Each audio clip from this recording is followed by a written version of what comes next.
If you've been randomly uploading videos to YouTube and then just crossing your fingers and hoping that they work, that's probably why they're not. And I know because that used to be me. When I first started making videos, I would spend hours coming up with ideas and filming and editing, and I would get a grand total of 12 views on those videos. I was spending way too much time doing everything else and no time doing the thing that actually made the biggest difference. Keyword research is like the GPS of your entire YouTube channel. If you skip this step, YouTube does not know who to show your videos to, and so it defaults to not showing them to anybody at all. And the best part is you do not need to be a tech genius to do any of this. So today I'm going to walk you through my favorite tool and exactly how to do it so that you can start getting your videos found too. Now, most real estate agents have heard the term keyword research, but they think it's overly techy. They skip it because they don't know exactly how to do it, or they pick keywords that they think are going to be good, but are absolutely not going to help them rank in search. But keyword research is not about tricking the algorithm or gaming the system. It's about knowing what your ideal prospects are Googling, what they are searching into the search bar so that your videos will show up in the search results. And this is how you know that it's working. You get analytics that look like this. You are getting a ton of impressions with your video. You have a good click-through rate. And when you scroll down to how did viewers find your video, YouTube search is by far the highest traffic source. That means people are going to YouTube or to Google and typing that phrase in, and your videos are showing up in the search results. When they see it, they're like, oh, that's exactly what I was looking for. Click. It's that simple. Don't overcomplicate it.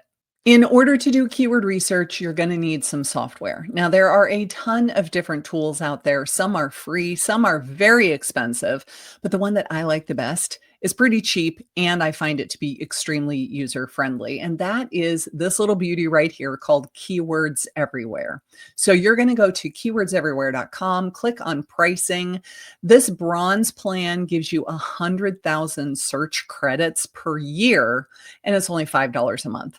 So I would absolutely get the bronze plan. I don't think you need anything bigger than that. When you click on it and you check out and you give them your credit card information, it's going to send you an email telling you, this is your API key. I need you to do this. And it gives you step-by-step instructions to copy this, go over to Chrome, download this extension, and paste this in here. It works with Chrome and Firefox. I'm a Chrome user, so I know how to do it in Chrome. But once you get it all set up, you're going to have a little doohickey on your, that's the technical term, by the way, a little doohickey right here on your Chrome toolbar that is a black circle with a red K. When you click on it, you're going to click on the gear icon, which brings you into your settings, and you're going to paste that API key right here, then hit validate. Once it is connected to your Chrome browser, then you're good to go. Then I like to go down to the metrics highlighting. And what I did was I chose lime green, but it's a color wheel. You can pick any color that you want. And what I want it to do is show me, is this a good keyword? Should I try to rank for this in a video or a blog post or anything else? Or is it too competitive and so I should skip it? So for me, with a real estate agent who has a relatively new, small YouTube channel, and all of this is new for you, I recommend going with a highlight volume of more than 100 and less than 1,000. So you're going to have to go back to like third grade math class and remember your less than, greater than signs. We want it to be greater than 100, but less than 1,000. Now, why is that? I figure if less than 100 people are searching for this topic, then there's really not a ton of demand. Now, it could be 70, and you might decide, you know what, I'm going to go ahead and make that video anyway. Okay, more power to you. But if it only gets 20 searches a month, or worse, 0 searches a month, I'm not going to make a piece of content trying to rank for that keyword Because there's no demand. No one is searching for it. Why make videos that will never get clicked on and will never get views because you're trying to rank for a keyword that no one is telling you they're interested in? But more than 1,000, now there's going to be more competition. There's a lot more pieces of content on the internet.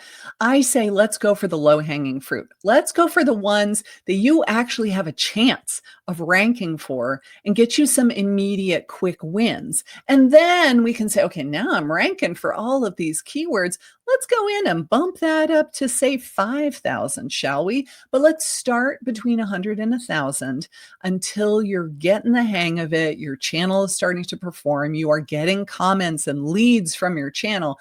Then by all means, go for a higher search volume. Then we go down to the highlight cost per click.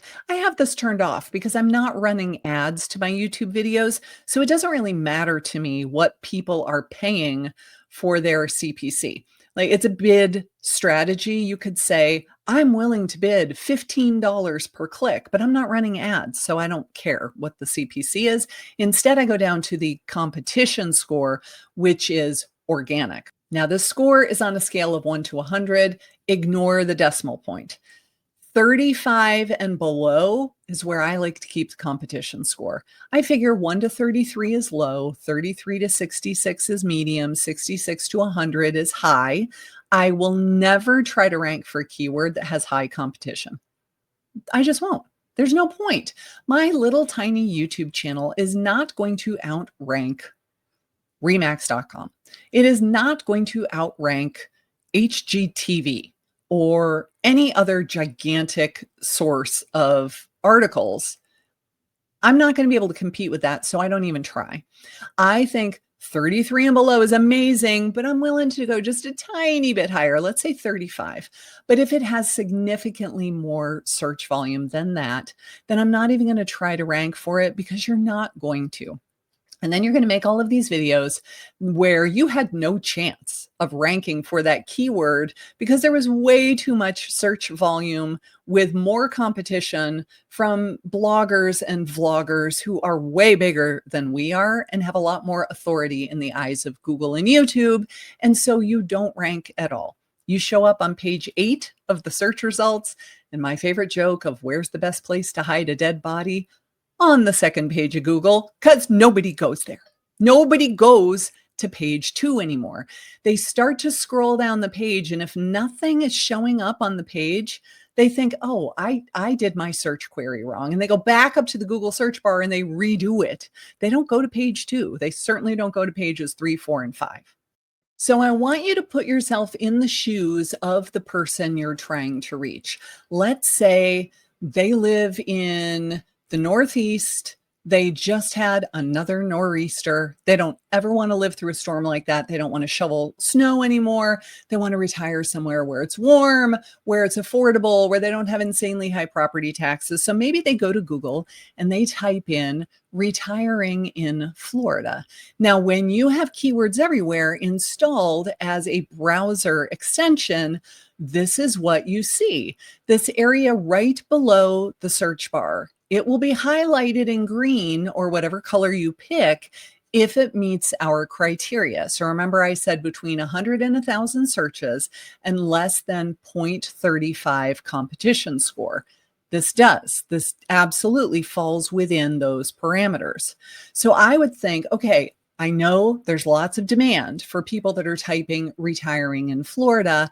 I should make a video where I will use that in the title of my video. Now, Florida is a big area, so maybe we'll want to narrow it down to West Palm Beach or Jacksonville or Gainesville or wherever you live. But we know that people are Googling retiring in Florida. But what if we said retiring in Boca Raton? Boca Raton. I have a friend that lives there. She tells me it's Raton. I'm going to defer to her expert judgment. The search volume is only 10. Now, would I make a video trying to rank for that keyword? I would not. There's not enough demand. If only 10 people are searching for it on a monthly basis worldwide, I don't care that it has zero competition. It also has zero demand. So I would stick with retiring in Florida, and then maybe I will put in Boca Raton or like my favorite places on the East Coast as part of the video title as well. All right, let's do another example. How about instead of typing retiring in Florida, we choose what not to fix when selling a house. Now, this one has 2,900 searches a month.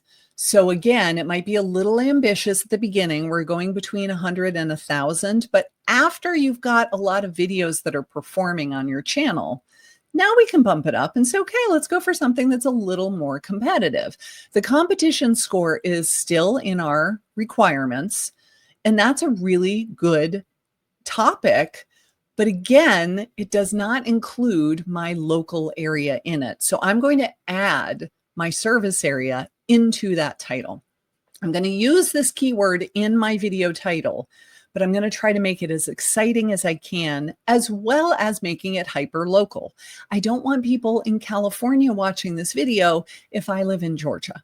I want people who are thinking of selling in my area to click on this video. I don't need to get 10,000 views on this video just so that I can have bragging rights and say, yay me. I would much rather get 50 views on this video and 3 of them call me for a listing appointment. That is the goal here, right? So we're trying to find the exactly right keyword that we can use in our video title. Let's try another one. What about new construction communities in New Jersey? Now this one gets 40 searches a month, but the competition is 0.57. So I might even tell myself, you know what? 40 is not bad. That's people saying, I'm looking to buy new construction in New Jersey. So that shows a lot of intent behind their search, but I'm probably not going to be able to rank for it because there's just too much competition. Again, there's no point in making a video if no one's ever going to see it because it was simply too competitive of a keyword. So this is an exercise you're going to need to do with every single video. You are not going to try to rank for Savannah, Georgia with every single video that you make. What about seller's closing cost calculator? That's a really great keyword, but again, it does not include my local area. So I'm going to try to figure out what is a title for the video that includes the keyword, but I can also sneak in the area that I service so that they know exactly these are seller's closing cost calculators in Savannah, Georgia. They're not necessarily the same in Texas or California or Boise, Idaho. Now, none of this is going to help you if you don't really know who you are trying to reach with this channel. You can try to rank for keywords all day long, but if YouTube and Google aren't really sure what your channel is about, then they don't know who they should be displaying your videos to in the search results. So first you got to pick a niche. And if you need help with that, I'm going to link a free resource down below. It is the Choosing a Niche Worksheet. It helps you come up with an angle, if you will, for your YouTube channel. My channel is not for anyone that wants to buy or sell any type of real estate in the entire metro area that I service. That is too broad. I want you to decide, is it a type of prospect? Is it a type of transaction? Is it a type of property? Is it a buyer? Is it a seller? What kind? Is it someone in the military who's relocating here because they just got orders to come to the local Air Force base? They want to buy their first house ever. They're a first-time military buyer from outside of the area. That is very specific. And I built an entire channel of 17,000 plus subscribers off of that niche. So don't tell me that you can't niche down because you're going too narrow and you will alienate everyone else. That is the secret to making YouTube so effective. But if you don't niche down, you can try to rank for keywords all day long. It's not going to work nearly as well as it will if you have a very specific niche. So you sit down to do keyword research, you come up with a bunch of really good ideas. What do you do with it? Just start a running document. I don't care if it's a Google Doc or it's in the Notes app of your phone, but you're going to put down what the keyword was, what the search volume was, and what the competition score was, so that the next time you sit down to make videos, you've got a whole list of really good topics right in front of you. You don't have to worry about doing keyword research because you've already done it. But keyword research is not a step in the process. It's the beginning of the process. I want you to do this as soon as you have an idea for what the video should be about. You're going to do this first, before you even pick your title, before you write an outline, before you write a script, before you film. This needs to be step number one in this process. Because if you don't think about the keyword until you're uploading the video to YouTube, I'm pretty much guaranteeing you're not going to be able to rank for it at all. Now, in the next video, I'm going to show you how to turn that keyword into a clickable title that makes people say, oh, I've got to click on this video and find out what she's going to say in it. So watch that video next so that you can start writing much better titles using the SEO keyword strategy.